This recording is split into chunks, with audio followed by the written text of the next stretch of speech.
I'm Sami Miettinen. I learned from Lauren that I don't qualify as an angel investor because apparently you need 100,000 of private investment to do so, and I only have something like 55,000 in private investments.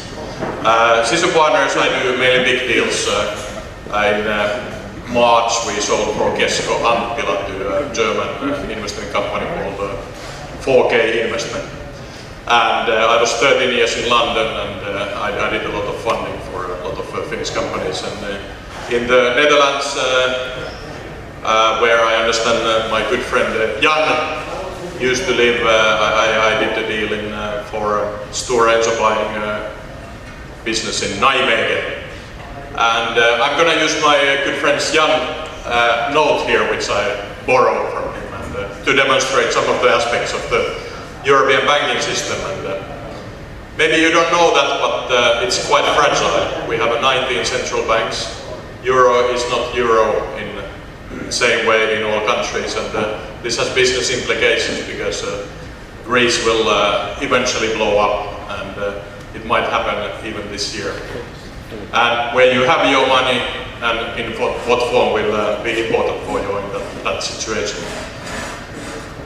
Now Jan borrowed me this money, like Dutch do, and if you have any money in your wallets, which you might not have actually in this world, because currently the portion of physical money in your pockets is very low.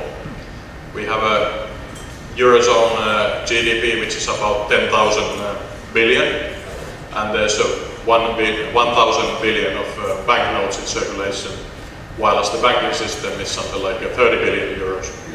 So we only have a 10% of GDP of banknotes, and something like 3% of banking system is banknotes.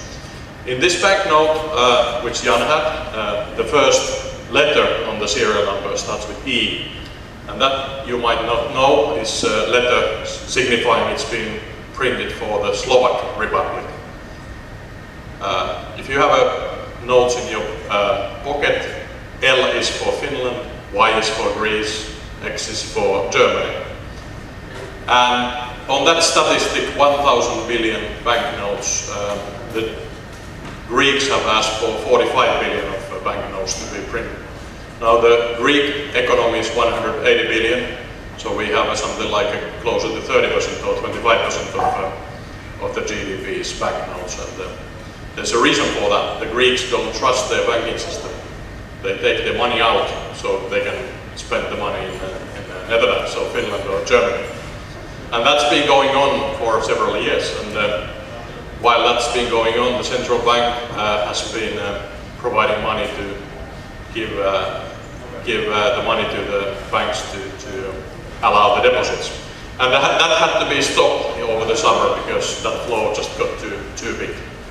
And then we had the whole country halted to ground, and then we had a bailout 3 very quickly, where Syriza, who was very left-wing party, insisted they can do whatever. But once the banking system closes, you don't do whatever, you do exactly as you're told.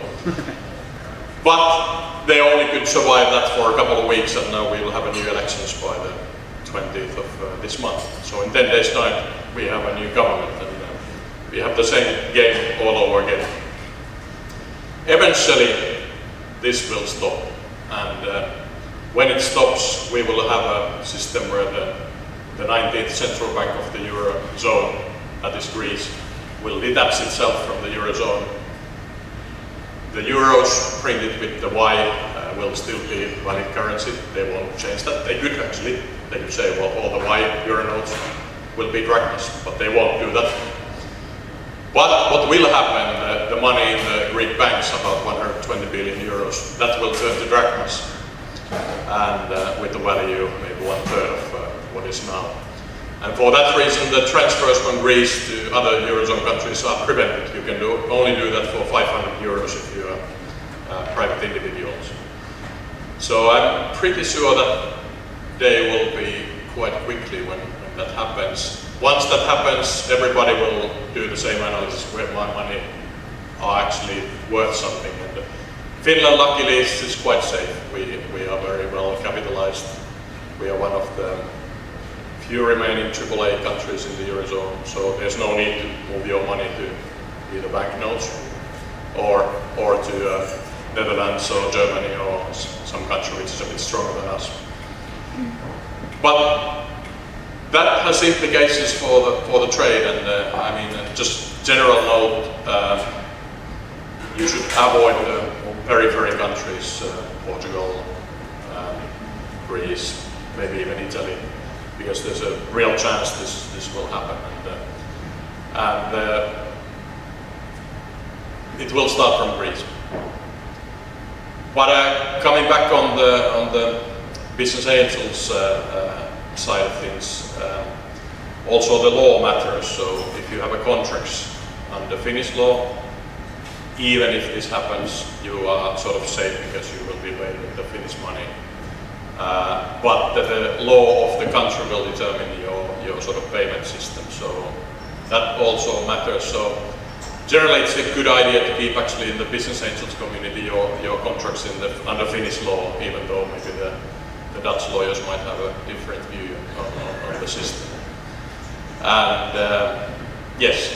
Isn't the money still valid for 30 years? the banknotes. Yeah.